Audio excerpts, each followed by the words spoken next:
Okay, we're going to move into unit 3.7, and 3.7 doesn't really introduce anything new.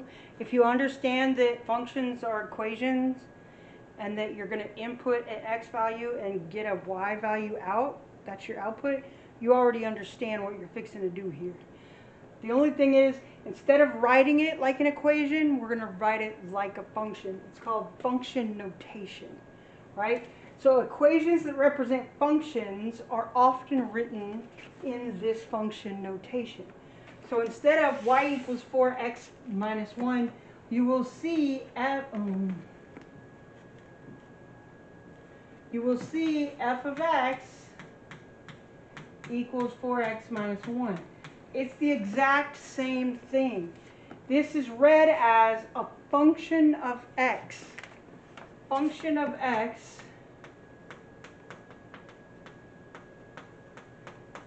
is, this one is 4x minus 1, right? The reason it's written like this is because y, which is what this is a function of x. Remember, y is dependent on x. So y is a function of x, right? So y varies depending on what x is. So we can call y a function of x. It doesn't mean anything different. This is y, is your output. It is the same thing. It's just another way to write it. F of x is y. Don't let it trick you. Literally, in your mind, see this if you have to. Don't let this trick you. This same thing. Right? So, f of x is the output, right? The y.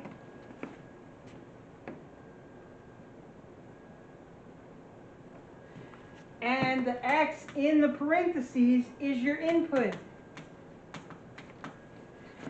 It's just telling you what to input. This is a really complicated sentence to say they're the same thing. F of x is your output, and the thing you input is your x. I know. All right, evaluating function. Function notation is especially useful for finding a value in the range that corresponds to a certain domain value. So that's a long way of saying, what if you want to find a specific x, not a list of x's, just one specific x?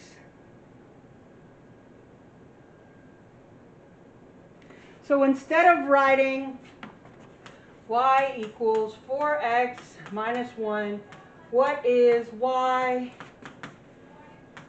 if x is negative 7? This is your equation.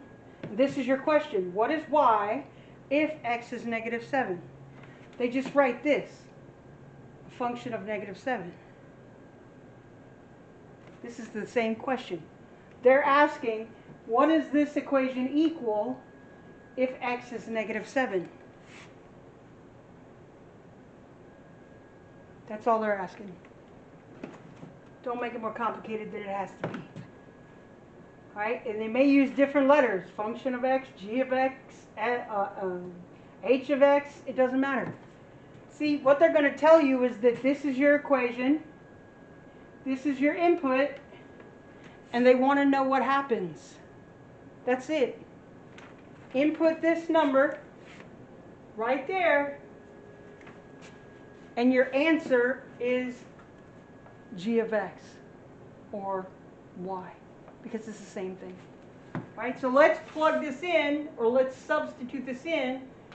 3, negative 3 minus 8, negative 9 minus 8, negative 17. So g of negative 3 is negative 17. So if I input negative 3, I get negative 17. Input, output.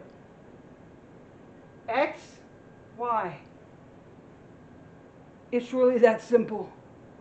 Please do not let them confuse you.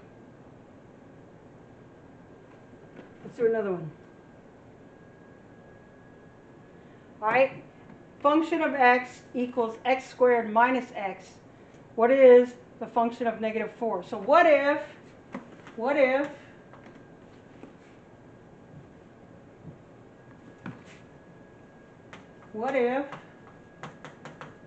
x is negative 4? What does this equal? That's it. So negative 4 squared minus negative 4. Remember parentheses so that you'll know what goes with what. Negative 4 squared is 16. Negative times a negative is a positive. 16 times 4 is 20. So if x is negative 4, y is 20. That's it.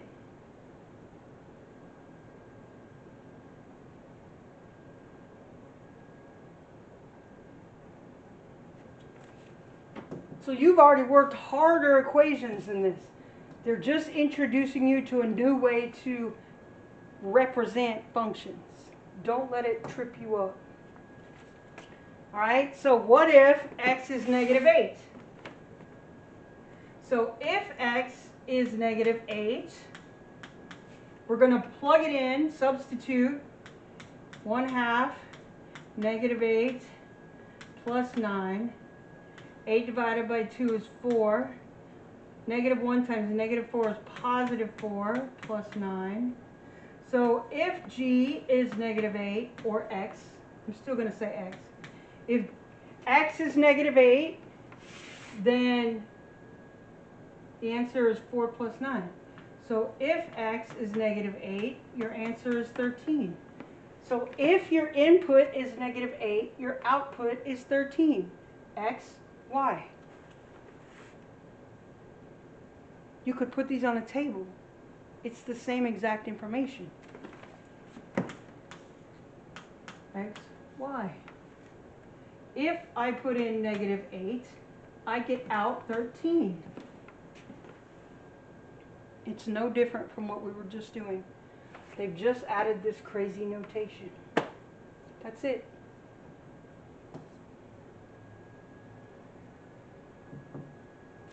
All right, what if x is negative 7? What if x is negative 7? Let's plug it in and find out.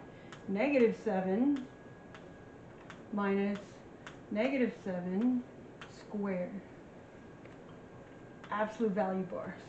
Don't lose the absolute value bars. So if x is negative 7, I'm going to have negative 7 squared is 49. And then there's a negative in front of it. So I'm going to have negative 7 minus 49. If x is negative 7, I'm going to have negative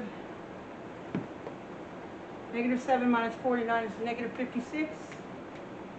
Negative 56. And the absolute value means the distance from 0.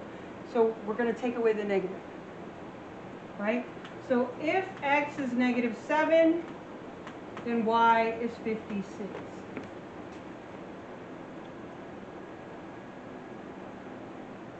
That's it.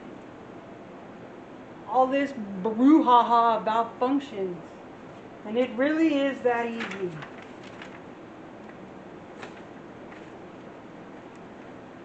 Alright, now they're going to bring us back to the tables so I can show you what I was talking about.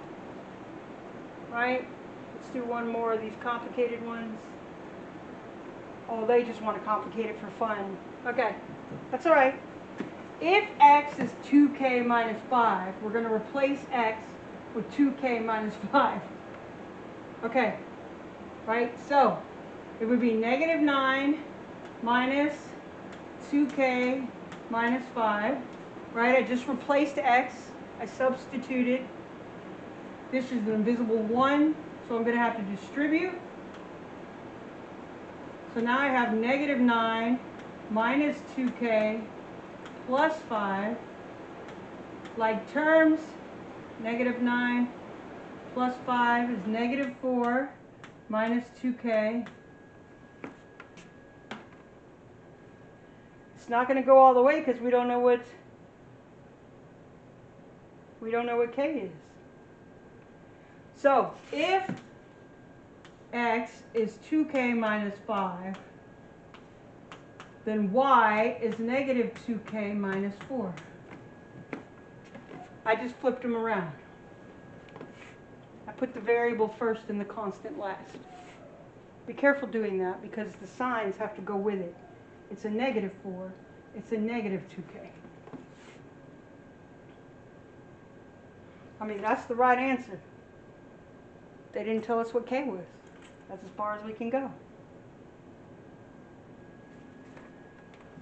Don't panic if I lose you here. This is next level. All right, so the directions for the 11 through 16, which is the next section, use the functions to the left. All right, so we're going to use these functions to do multiple steps. It sounds fun to me. All right, so you're going to do negative 2 times g of x. So first you need to find g of x. What if in this equation x is negative 5? So let's say g of negative 5 equals x squared, so negative 5 squared plus 2x plus 2 times negative 5. Alright, so g of negative 5 equals 25, because negative 5 squared is 25. 2 times negative 5 is negative 10, which is 15. And remember, we want negative 2 times that answer. So we want negative 2 times 15, which is negative 30. So g of negative 5 equals negative 30. So we just worked two separate problems. We worked this problem, and then we multiplied it times negative 2. It's like playing with the scalar matrices, if you got that far in unit 1. You're just multiplying and then multiplying your answer. Alright, so the next one says 3 times h, what if x is 2? I want to be able to see them. Well, that's just too small. Minus f, what if x is negative 9? That's a lot of information. Okay. So, let's find what in equation h, function h, what if x is 2? So let's solve that first. So we're going to do 3 times, no, let's not start there. I don't like it writing so small. Alright, so let's do this function first. What if x is 2? So it would be negative 5 over 2 times 2 minus 1. These cancel and become 1. So h of 2 is negative 5 times 1, which is negative 5 minus 1. H of 2 equals negative 6. Alright, so now we know h of 2 is negative 6.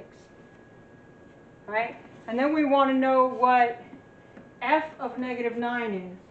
Alright, so f of negative 9 is 8 minus 3x. 8 minus 3, negative 9. So f of negative 9 equals 8 plus 27, which is 35. All right, now let's rewrite the original equation. 3 times h of 2, which is -6, minus f of -9, which is 35. So 3 times -6 is 18, -18 minus 35 would be 53, -53. Woo! So your final answer, I'm not even going to write all that business. All that matters is your final answer is -53. Right? We did it in parts. We did this part first, we did this part second, and then we multiplied and then subtracted. We multiplied and then subtracted.